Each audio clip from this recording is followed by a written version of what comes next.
The child labor auction in Galveston was ending when rancher Samuel McKinnon saw her, a frail girl of 14 with eyes that held secrets darker than the Texas night. He paid $50, not knowing that this broken child would become the key to saving his dying ranch, his barren marriage, and his own tortured soul.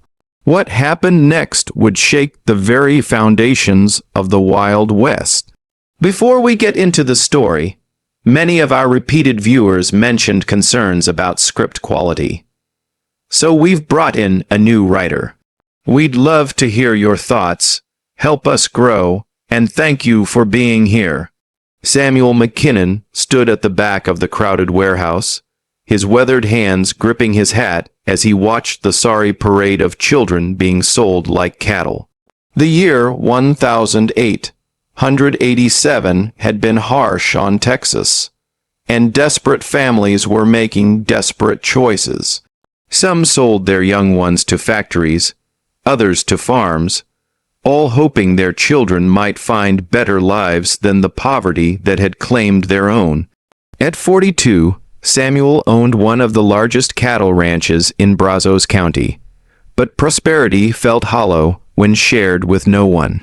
His wife Martha had been trying to bear children for 15 years, and each failed attempt had carved deeper lines into both their faces. The ranch hands whispered behind his back, "What good was a man who couldn't even father an heir?" The auctioneer's voice cut through his thoughts. Next, we have a girl, age 14, healthy and strong, been working in the cotton field since she was 8, good with animals, can read and write some. Samuel looked up to see a thin girl being pushed onto the makeshift platform. Her brown hair hung in tangles around a face that might have been pretty, if not for the hollow cheeks and dark circles under her eyes. Her dress was little more than rags, patched and repatched until the original fabric was barely visible. But it was her eyes that caught him. They weren't the vacant stare he'd seen in the other children. These eyes burned with a fierce intelligence, darting around the room as if calculating every exit, every face, every possibility. Bidding starts at $20. The auctioneer called $25, called a man near the front. Samuel recognized him. Thomas Briggs, who owned a small farm north of town. Briggs was known for working his help near to death. 30 came another voice. Samuel found himself stepping forward before he'd made a conscious decision. $50. The warehouse fell silent. $50 was more than most of these children would earn in 2 years of labor. The auctioneer's eyes lit up with greed. $50 from the gentleman in back. Do I hear 60? The silence stretched. No one was fool enough to bid against Samuel McKinnon when he'd made up his mind about something. Sold to Mr. McKinnon for $50. As Samuel made his way to the front to complete the transaction, he caught the girl's eye. Instead of the gratitude or fear he expected, he saw something that made him pause. Pity. This child, who had just been sold like a piece of livestock, was looking at him with pity. The auctioneer handed him a piece of paper with the girl's details. Name's Rebecca Sullivan. Parents died of fever last winter. She's been living rough since then. You got yourself a good worker there, Mr. McKinnon. Samuel folded the paper and approached the girl. Up close, he could see she was even thinner than she'd appeared on the platform. Her wrists were like twigs, and her shoes had holes that let her toes peek through. Miss Sullivan, he said, touching the brim of his hat, I'm Samuel McKinnon. You'll be coming to work on my ranch. She studied his face for a long moment before speaking. Her voice was soft but clear. What kind of work? General help around the house and grounds. My wife Martha will explain your duties, and if I don't want to come, the question surprised him. Most of the children he'd seen today had accepted their fate with resigned silence. You have a choice in the matter, but winter's coming, and the streets of Galveston ain't kind to young folks on their own. Rebecca looked around the warehouse at the remaining children, still waiting to be sold. at the men with hungry eyes counting their coins. When she looked back at Samuel, something in her expression had shifted. "I reckon I'll come with you then, Mr. McKinnon." The ride to the McKinnon ranch took most of the day. Samuel had brought his wagon, loaded with supplies from town, and Rebecca sat beside him on the bench seat as they traveled the dusty roads through East Texas countryside. She didn't speak much during the journey, but Samuel caught her watching everything: the way he handled the horses, the landmarks they passed, the position of the sun. This wasn't a child simply along for the ride. She was memorizing every detail of the route. "You planning to run off?" he asked after they'd been traveling for several hours. "Depends," she replied without looking at him. "On what?" "On whether you bought me to work or for other reasons." The quiet steel in her voice made Samuel's stomach clench. He pulled the wagon to a halt and turned to face her fully. "Miss Sullivan, I want to be clear about something. You're coming to my ranch to help with honest work, cooking, cleaning, tending the animals, nothing more. Any man who would harm a child deserves to be strung up, and I include myself in that judgment." She studied his face again with those unnervingly mature eyes. Finally, she nodded. "All right, then." They rode in more comfortable silence. After that, as the sun began to set, they crested a hill, and Rebecca got her first look at the McKinnon Ranch. It sprawled across the valley below them like a small town. The main house was built of sturdy timber with a wraparound porch and dormer windows. A large barn stood to one side with several smaller outbuildings scattered around the property. Cattle dotted the pastures that stretched as far as the eye could see. "It's bigger than I expected," Rebecca said softly. "Took me 20 years to build it up," Samuel replied with quiet pride. "Of course, it'll all belong to strangers when I'm gone, seeing as Martha and I haven't been blessed with children." Something flickered across Rebecca's face at those words, but she said nothing. As they pulled up to the main house, a woman emerged onto the porch. Martha McKinnon was still handsome at 38, with blonde hair, only lightly touched with gray, and a figure that spoke of good living. But there was a tightness around her eyes that suggested years of disappointment. "Samuel," she called as he climbed down from the wagon. "You're later than I expected. Had some business in town," he replied, then turned to help Rebecca down. "Martha, this is Rebecca Sullivan. She'll be helping around the house." Martha's eyes widened as she took in the girl's ragged appearance. "My lord, child, you look like you haven't had a proper meal in months." "Probably hasn't," Samuel said. "I was thinking she could have the small room off the kitchen." "Nonsense," Martha said briskly. "She'll have the spare bedroom upstairs. Come along, dear. Let's get you cleaned up and fed." As Martha led Rebecca into the house, Samuel watched from the porch. He'd expected his wife to be pleased with the help, but there was something almost desperate in the way she'd taken charge of the girl. Inside, Martha was already bustling around the kitchen, heating water and pulling food from the pantry. "Sit down, Rebecca. That is your name, isn't it? Such a pretty name." "I had a sister named Rebecca once." Rebecca perched on the edge of a chair, her eyes taking in the warm kitchen with its polished wood surfaces and cheerful curtains. "It's very nice here, Mrs. McKinnon. Oh, call me Martha, dear. We're not formal folk." Martha set a plate of bread and cold meat in front of her. "Now eat up while I prepare a bath for you." As Rebecca ate slowly at first, then with increasing hunger, Martha chattered about the house, the ranch, the nearby town. But Samuel, watching from the doorway, noticed how his wife's hands shook slightly as she worked, and how her voice had a brittle quality he hadn't heard in years. When Rebecca had finished eating, Martha led her upstairs to the spare bedroom. It was simply furnished, but clean and comfortable, with a window that looked out over the ranch grounds. "This will be your room," Martha said, smoothing the quilt on the bed. "I'll bring you some proper clothes tomorrow. I think I have some things that might fit." "Thank you," Rebecca said. "I'm not used to such kindness." Martha's face crumpled for just a moment before she composed herself. "Every child deserves kindness, dear. Now, let's get you that bath." The next few weeks fell into a rhythm. Rebecca proved to be everything the auctioneer had promised and more. She was up before dawn, helping Martha with breakfast for the ranch hands. She tended the vegetable garden with a skill that suggested years of experience. She could mend clothes, churn butter, and even help with the animals when needed. But it was her effect on Martha that Samuel found most remarkable. His wife, who had grown increasingly withdrawn over the years of failed pregnancies, seemed to come alive again.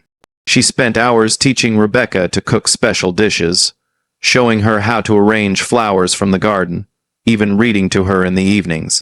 "She's a bright girl," Martha told Samuel one evening as they sat on the porch. "She learns everything so quickly." "Maybe too quickly," Samuel replied, watching Rebecca in the distance as she helped one of the ranch hands doctor a lame horse. "Sometimes I get the feeling she's older than her years. She's had to grow up fast, poor thing, but she's safe now." Samuel nodded, but something nagged at him. Rebecca worked hard and caused no trouble. But there were moments when he caught her watching the horizon with a calculating expression, or noticed how she always seemed to know exactly where everyone was at any given time. One evening in October, he found her in the barn after supper, sitting in the loft and staring out at the darkening sky. He climbed up to join her. "Penny, for your thoughts," he said. She glanced at him, then back at the sky. "I was thinking about my parents. The auctioneer said they died of fever. They did, but before that, they had dreams. P wanted to start his own farm someday. Ma wanted to learn to play the piano." She was quiet for a moment. "I wonder if I'll ever have dreams like that." "What kind of dreams would you have?" She considered the question seriously. "I think I'd like to learn to read better. Real books, not just the Bible. In almanac, and maybe learn about numbers, not just counting, but the kind of arithmetic that helps you figure out important things." Samuel was intrigued.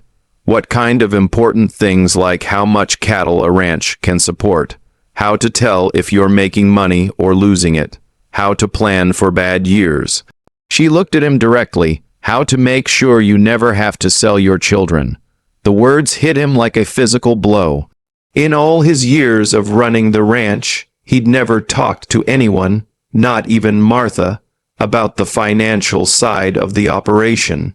Yet this 14-year-old girl had somehow grasped that this knowledge was power.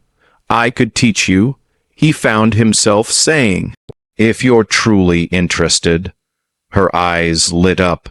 "You would, reading, writing, arithmetic, the basics of running a ranch, but it would be in addition to your regular work, not instead of it. I understand." And so began Rebecca's education. After the evening chores were done, she would join Samuel in his study, where he taught her to read from his collection of books and showed her how to work with numbers. She absorbed everything with a hunger that amazed him. Martha was delighted with the arrangement. "It's wonderful to see her learning," she told Samuel. "Every girl should have an education." But as autumn turned to winter, Samuel began to notice changes in both his wife and Rebecca. Martha had always been particular about Rebecca's appearance, but now she seemed almost obsessive about it. She ordered new dresses from town, spent hours brushing and arranging Rebecca's hair, and insisted on teaching her what she called proper manners. Rebecca submitted to all this attention with good grace, but Samuel sometimes caught her looking in the mirror with an expression that was hard to read. The first real test came in November, when a late-season storm brought 3 days of freezing rain and wind. The ranch hands worked around the clock to bring the cattle to shelter and secure the buildings, while Martha and Rebecca kept hot food and coffee flowing. On the second night, one of the newer hands, a young man named Jake Winters, cornered Rebecca in the kitchen while Martha was upstairs and Samuel was in the barn. "You're growing up real pretty," Jake said, moving closer than was proper. "Bet you're lonely sometimes. Stuck out here with just old folks for company." Rebecca stepped back, but Jake followed.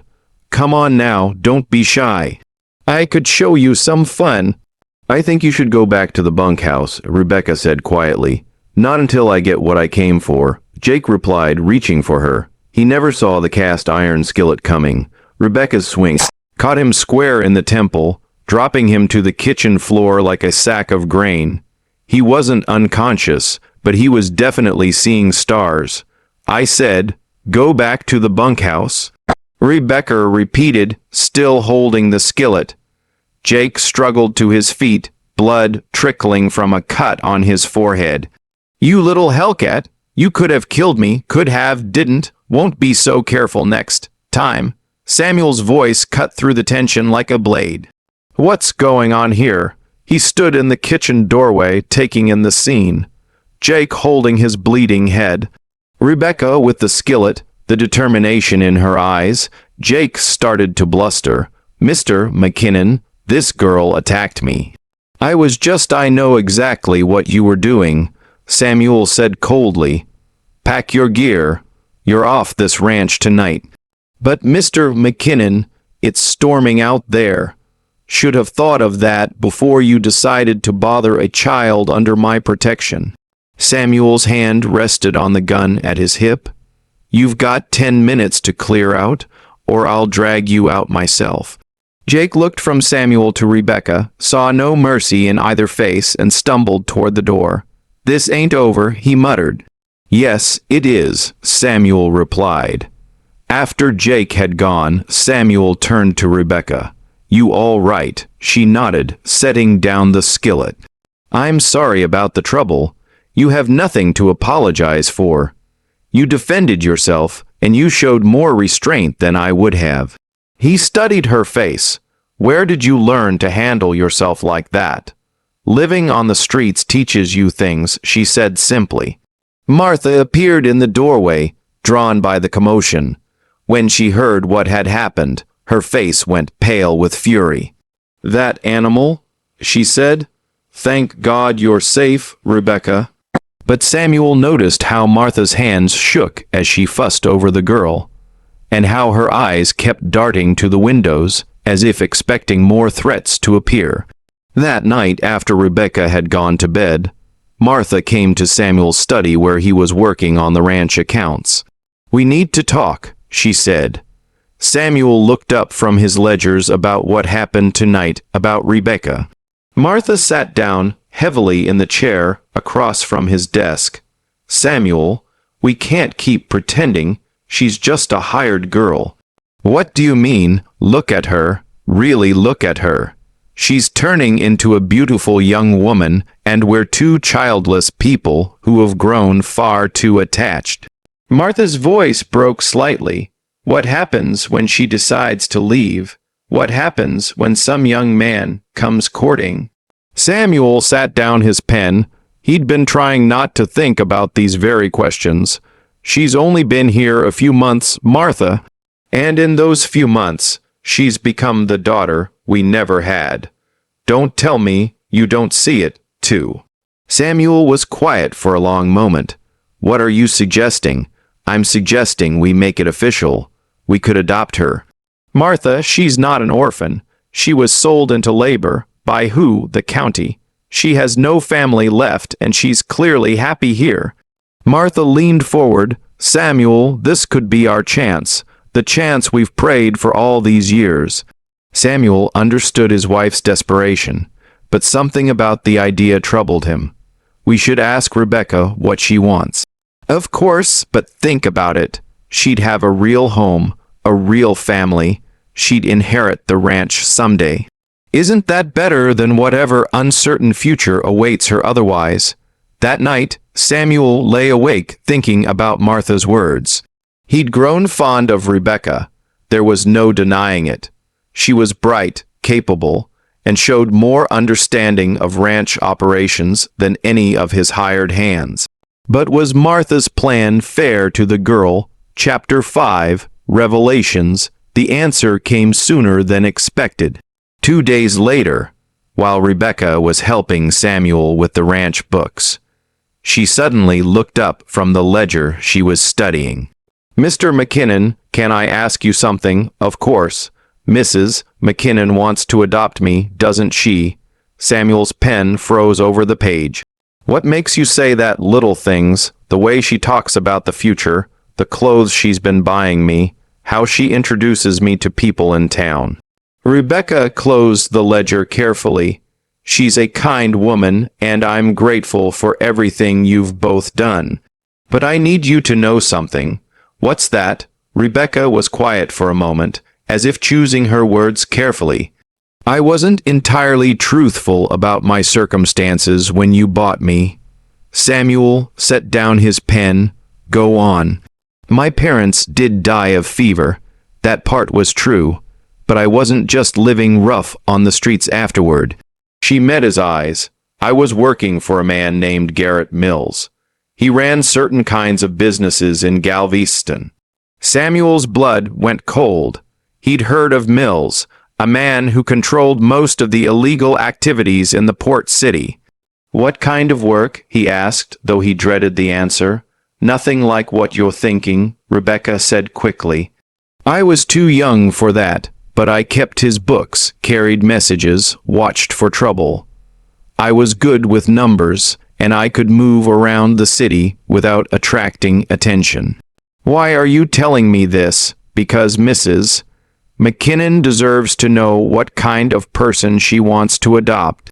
And because," Rebecca hesitated, "because I think someone's been watching the ranch."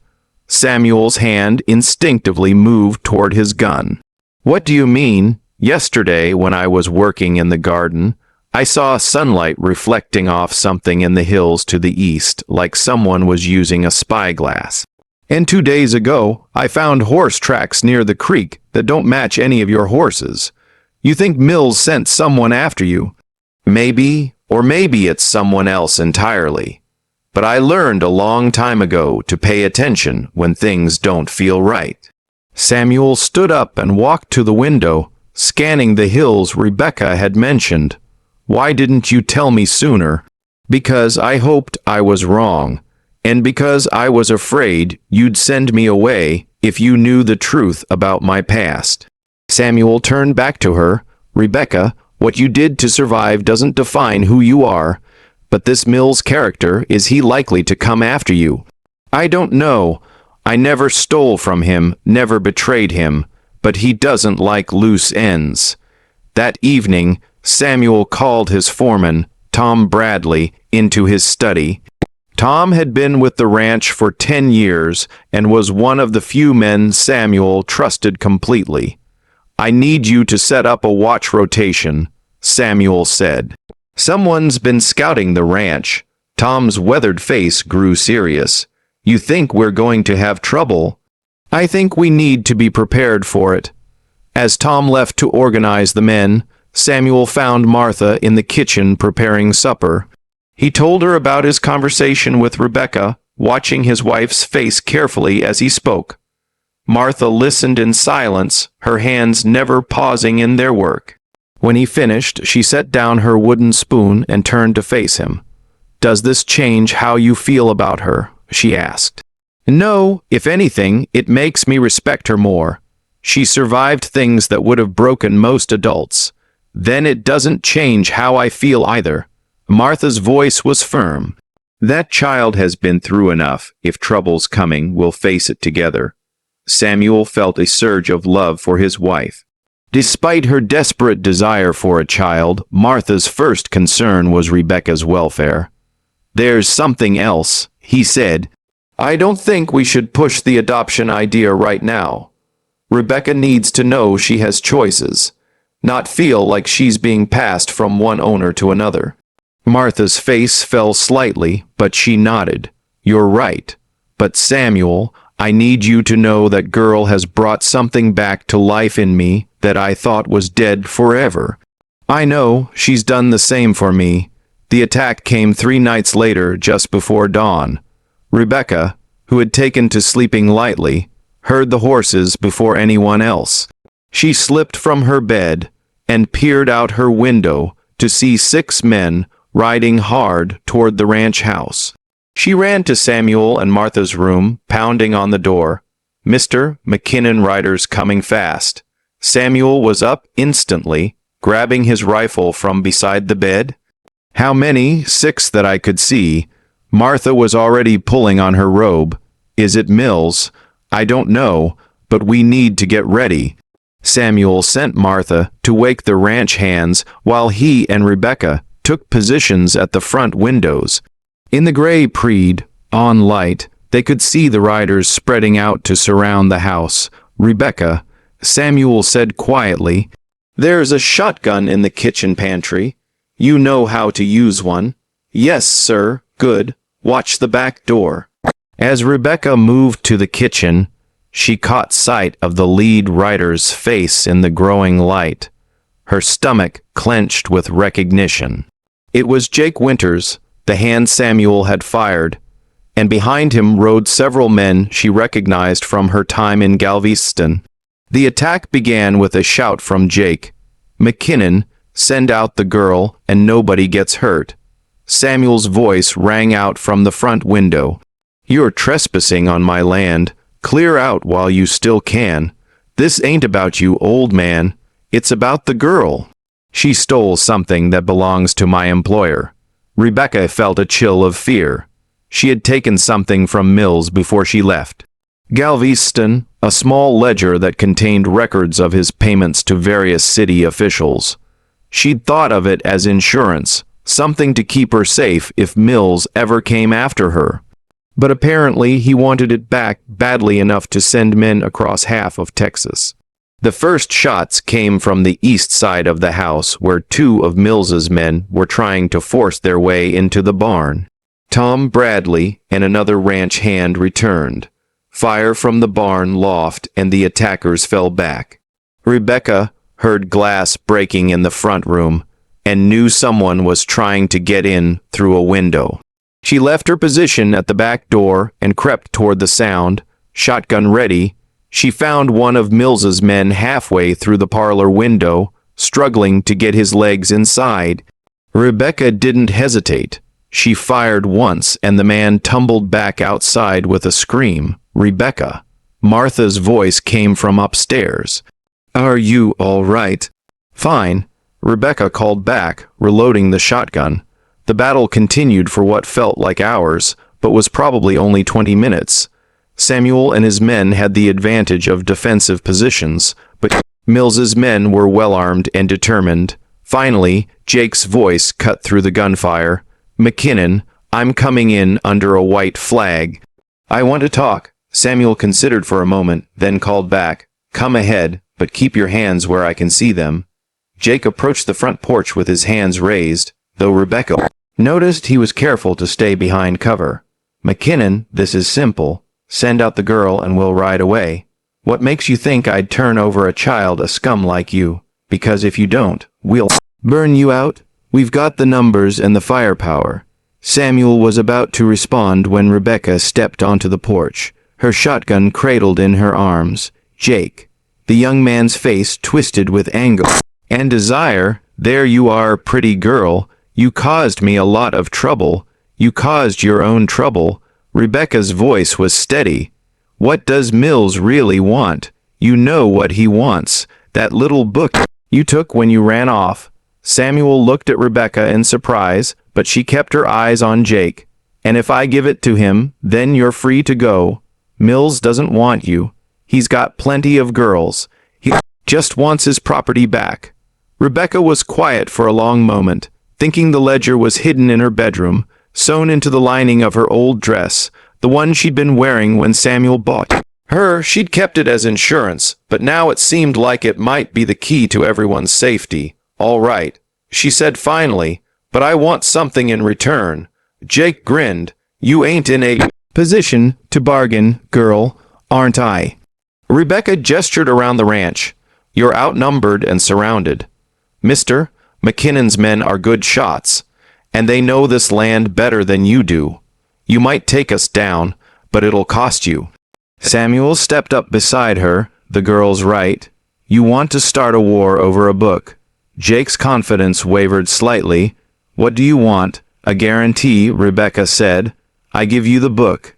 You and your men ride away and never come back, and you tell Mills that I'm dead, killed in the attack.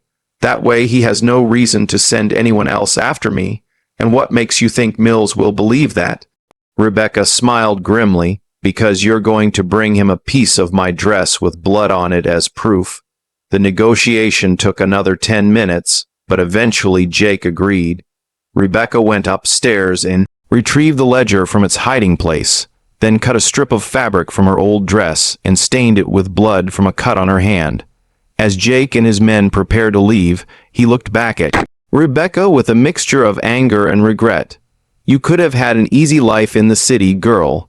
Why you choose this?" Rebecca looked around at the ranch, at Samuel standing protectively beside her, at Martha watching from the window, at the ranch hands who had risked their lives to defend her because this is home.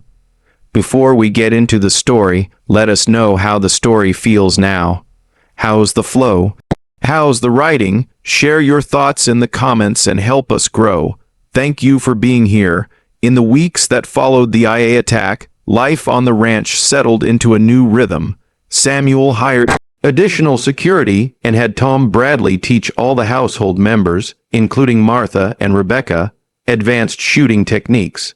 But more importantly, the crisis had clarified something for all of them. One evening in December, as they sat around the fireplace after supper, Martha broached the subject that had been on all their minds. "Rebecca, dear, we need to discuss your future." Rebecca looked up from the book she was reading, one of Samuel's treatises on cattle breeding.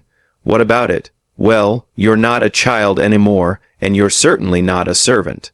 Martha exchanged a look with Samuel. "We were wondering how you'd feel about becoming a true member of this family." "You mean adoption?" "If that's what you want," Samuel said, "but we want you to understand what that would mean. You'd inherit the ranch someday. You'd have a say in how it's run, but you'd also have responsibilities to the land, to the people who work it, to the community." Rebecca closed her book and considered their words. Over the past few months, she'd learned more about running a ranch than she'd ever expected. Samuel had taught her to read market reports, calculate feed costs, and plan for seasonal changes. She'd discovered she had a gift for managing both livestock and people. "Can I ask you something?" she said finally. "Of course. Why did you really buy me that day in Galveston?" Samuel was quiet for a moment. "Honestly, I saw something in your eyes that reminded me of myself at that age, a determination to survive no matter what. I respected that, and I saw a child who deserved better than what life had given her." Martha added, "I wanted to help." Rebecca nodded slowly. "Then yes, I'd like to be adopted, but I want to earn my place here, not just be given it." "What do you mean?" Samuel asked.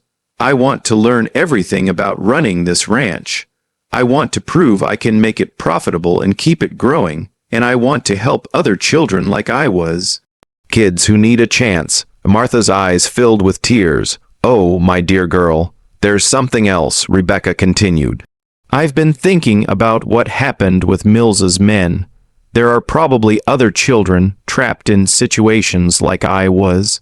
Maybe we could do something about that." Samuel leaned forward, intrigued. "What did you have in mind?"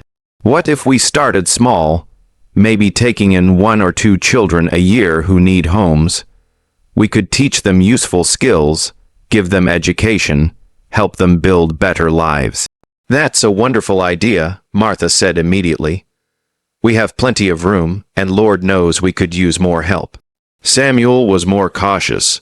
"It would be expensive, and we'd need to be careful about who we take in." "I could help with that," Rebecca said. "I know how to spot children who are worth saving, and how to avoid the ones who might cause trouble." They talked late into the night, planning and dreaming.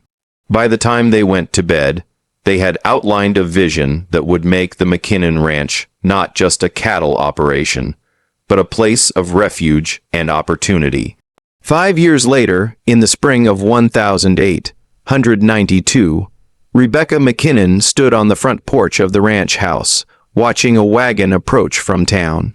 She was 19 now, a striking young woman with the confidence that came from knowing her place in the world. The wagon was driven by Tom Bradley, and beside him sat a thin boy of about 12 with suspicious eyes and clothes that had seen better days. In the back of the wagon were two other children, a girl of 8 and another boy who couldn't have been more than 10. "More strays from the city?" Samuel asked, joining Rebecca on the porch. "The Children's Aid Society sent word they were coming," Rebecca replied. "The boy's name is Marcus. His parents died in a factory fire. The girl is Anna. Her mother abandoned her at a church. And the little one is Billy. He was living on the streets." Samuel nodded. Over the past 5 years, they had taken in 15 children. Some had stayed and become part of the ranch family. Others had moved on to establish their own lives, but all had left with skills and education that gave them real opportunities. The ranch had prospered, too. Rebecca's insights into cattle management and her careful attention to finances had increased their profits by 30%. She'd also established relationships with buyers in Kansas City and Chicago that gave them better prices for their beef. Martha appeared in the doorway, wiping her hands on her apron. At 43, she looked younger than she had 5 years ago, despite the gray in her hair. Having children to care for, even temporarily, had given her a purpose that years of failed pregnancies had never provided. "Are they hungry?" she asked, which was always her first question about new arrivals. "Most likely," Rebecca replied. "Tom said they've been traveling for 3 days." As the wagon pulled up, Rebecca walked down to greet the new arrivals. The boy Marcus looked at her with the same calculating expression she remembered having at his age. "You're Rebecca McKinnon?" he asked. "I am, and you're Marcus Thompson. Maybe. Depends on what you want from me." Rebecca smiled. "Right now, I want you to come inside and get something to eat. After that, we'll talk about what happens next. And if I don't want to stay, then you don't stay. But before you decide, let me show you something." She led him to the barn where several of the older children who had become permanent residents were working with the horses. One of them, a young man of 18 named David, looked up from the horse he was shoeing. "New arrivals?" he asked. "Marcus, Anna, and Billy," Rebecca replied. "David, why don't you tell Marcus about your first week here?" David grinned. "I spent most of it planning ways to run off. Figured these folks were just another kind of trap. What changed your mind?" Marcus asked. "They kept their word about everything. Said I could leave anytime, and they meant it. Said they'd teach me useful skills, and they did. Said they'd treat me fair, and they have." David returned to his work on the horse's hoof. "Been here 4 years now. Next month, I'm starting my own blacksmithing business in town." Marcus looked around the barn, taking in the well-maintained equipment and healthy animals, "and they don't make you do anything improper." "Never," David said firmly. "Mr. and Mrs. McKinnon are good people. So is Rebecca. They saved my life." That evening, after the new children had been fed and settled into the bunkhouse where the temporary residents lived, Rebecca sat in Samuel's study, working on the ranch accounts. He looked up from his correspondence. "You realize what we've built here, don't you?" he said. "A cattle ranch. More than that, we've created something that will outlast all of us. These children we've helped, they'll go on to help others. The skills they've learned, the values they've absorbed, they'll pass those on." Rebecca set down her pen. "Do you ever regret buying me that day in Galveston?" Samuel considered the question. "Seriously, not for a moment. Best $1.50 I ever spent. But I have to ask you the same thing. Do you ever regret coming with me?" "Never." Rebecca's voice was firm. You and Martha gave me something I thought I'd lost forever, the chance to be part of a real family, and now you're giving that same chance to others." Rebecca nodded, then looked out the window at the bunkhouse where the new children were settling in for their first night. "Samuel, there's something I've been thinking about." "What's that?" "I'm 19 now, old enough to marry if I wanted to. But I keep thinking about all the children out there who need help and all the work we still have to do here." She paused. "What if this is my calling? What if instead of having children of my own, I'm meant to help the ones who have no one else?" Samuel studied her face carefully. "That's a big decision, Rebecca. Are you sure you're not just afraid of leaving what's familiar?" "Maybe a little," she admitted. "But mostly, I feel like this is where I belong, this ranch, this work, this family we've built. It feels right." "Then that's enough for me," Samuel said. "But remember, you're still young. You might change your mind someday. And if I do, I know you and Martha will support whatever decision I make. Always." The real test of everything they'd built came in the summer of 1893, when a severe drought struck Texas. Cattle were dying across the state and many ranchers were facing bankruptcy. Samuel called a meeting of all the ranch residents, permanent and temporary, to discuss their situation. "I won't lie to you," he said, addressing the group gathered in the main barn. "This is the worst drought I've seen in 20 years. We're going to have to make some hard choices." Marcus, who had been at the ranch for a year and had become one of its most dedicated residents, raised his hand. "What kind of choices?" Rebecca answered. "We might have to sell some of the cattle early before they lose too much weight, and we'll need to find new water sources for the ones we keep." "What about us?" asked Sarah, a 15-year-old girl who had arrived 6 months earlier. "Will you have to send us away?" Martha, who had been quiet until now, spoke up firmly. "Absolutely not. This family sticks together no matter what." David stepped forward. "Mrs. McKinnon, Rebecca, Mr. McKinnon, you've all done so much for us. Now it's our turn to help. We can work longer hours, take on extra responsibilities, whatever you need." Murmurs of agreement came from around the group. Even the newest arrivals nodded their willingness to help. Over the following months, the ranch family pulled together in ways that amazed even Samuel. The older children took on adult responsibilities without complaint. Marcus revealed a talent for finding water sources and helped dig 2 new wells. Sarah organized the younger children into efficient work crews. Anna, despite being only 9, proved to have a gift for caring for sick animals.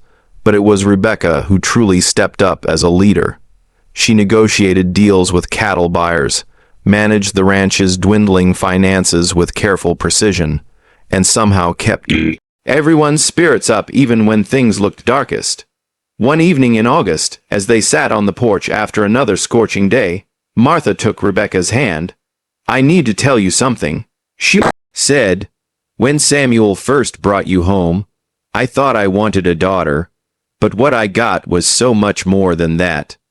"What do you mean?"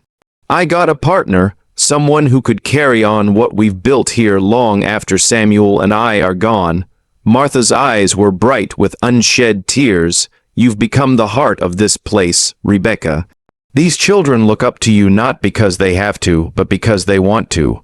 Rebecca squeezed her adopted mother's hand. "I learned from the best." Samuel, who had been listening quietly, cleared his throat. "There's something Martha and I have been discussing, and we think it's time to make it official." "What's that?" "We want to make you a full partner in the ranch. Equal shares in everything. The land, the cattle, the profits, the decisions." Rebecca's eyes widened. "Samuel, I don't know what to say." "Say yes," Martha urged. "You've earned it 10 times over. But what about when you have children of your own someday?" Samuel and Martha exchanged a look. "Rebecca," Martha said gently, "you are our child, and all these other children we've helped raise, they're our legacy too. This ranch isn't just about blood family anymore. It's about chosen family." Rebecca felt tears streaming down her face. "Yes," she whispered. "Yes, I accept. 10 years later, in 1903, the McKinnon Ranch had become legendary throughout Texas. What had started as a desperate attempt by a childless couple to find purpose had grown into something far greater. Rebecca, now 29, stood before a crowd of dignitaries from Austin who had come to see what newspapers were calling the McKinnon Miracle. Over the past 15 years, the ranch had taken in more than 60 children. Most had gone on to successful lives as teachers, business owners, skilled craftsmen, and even a few who had started their own ranches using the knowledge they'd gained. Ladies and gentlemen, Rebecca addressed the crowd. What you see here isn't the result of any one person's vision. It's what happens when you give children what they need most. Not just food and shelter, but education, opportunity, and the knowledge that someone believes in them. Governor Joseph Sears himself was present along with representatives from the Children's Aid Society and several wealthy philanthropists who were interested in funding similar operations. Miss McKinnon, the governor said, or should I say Mrs. McKinnon, he gestured to the wedding ring Rebecca now wore. It's Mrs. Harrison now, actually, Rebecca replied with a smile. She had married Tom Bradley's younger brother, James, the year before, though she had kept her role in managing the ranch. But the work continues regardless of my name, the governor nodded. Tell us about your success rate. We understand that over 90% of the children who have lived here have gone on to productive, law-abiding lives. That's correct, but I think the real measure of success is different. Rebecca gestured to the crowd around them, many of whom were former residents of the ranch who had returned for this special day. The real success is that these young people learned they had value, that they could make choices about their lives, and that they had the power to help others in turn. Marcus Thompson, now 22, and the owner of a successful freight business, stepped forward. Governor, I was 12 when I came here. Angry, suspicious, sure that every adult was trying to cheat me somehow. Mrs. Harrison Rebecca, she didn't try to change me overnight. She just showed me that there was another way to live. Sarah Martinez, who had become a school teacher, added, they taught us that our past didn't have to define our future, but more than that, they showed us how to give back. The governor was clearly impressed. And this model could be replicated elsewhere. Samuel, now 58 but still vigorous, answered, we believe so, but it requires more than just money. It requires people who are committed to seeing each child as an individual, not just another mouth to feed. The key, Martha added, is treating them as family members, not charity cases. As the day's festivities continued, Rebecca found herself standing apart from the crowd, looking out over the ranch that had become her life's work. James came up beside her, slipping his arm around her waist. Proud of what you've built, he asked. Proud of what we've all built together. She corrected, sometimes I think about what would have happened if Samuel hadn't been at that auction in Galveston. But he was, and you were brave enough to trust him. Rebecca nodded, then looked at the group of current residents who were helping serve refreshments to the visitors. Among them were two new arrivals, siblings who had been orphaned when their parents died in a mining accident. Do you think we're making a real difference? She asked her husband. Look around. James replied, 63 children who have better lives because of this place. Some of them now helping other children in turn.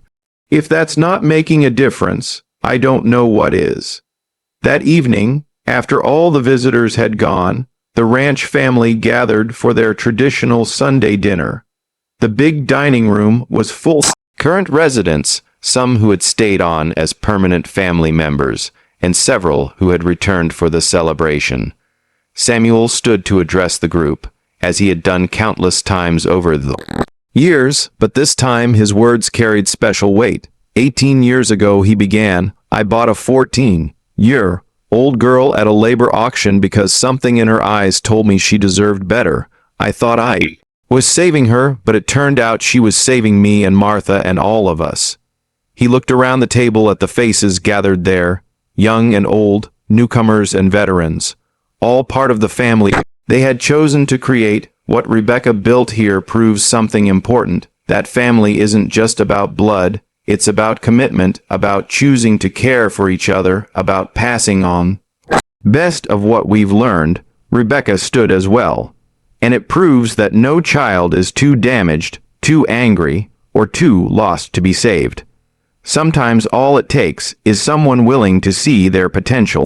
Instead of their problems, Marcus raised his glass to the McKinnon Ranch, to chosen family, and to second chances. To second chances, the group chorus.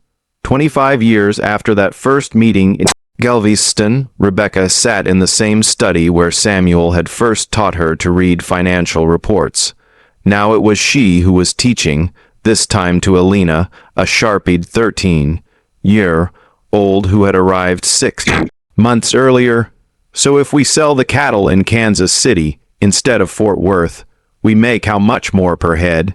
Rebecca asked. Elena studied the figures carefully, about $3.50, but we have to factor in the extra shipping costs. Exactly. And what does that tell us about timing? That we need to watch market reports and ship when the price difference is big enough to cover the extra costs and still make a profit. Rebecca smiled. You're learning fast, Mrs. Harrison, Elena said, looking up from the ledger. Can I ask you something? Of course. Why do you do all this? Take in kids like me. I mean, you could have an easier life without us. Rebecca considered the question, the same one she'd asked Samuel all those years ago, because someone gave me a chance when I needed it most, and because I learned that the best way to honor that gift is to pass it on. Elena nodded thoughtfully. Do you think I could learn to run a place like this someday? I think you could learn to do anything you set your mind to.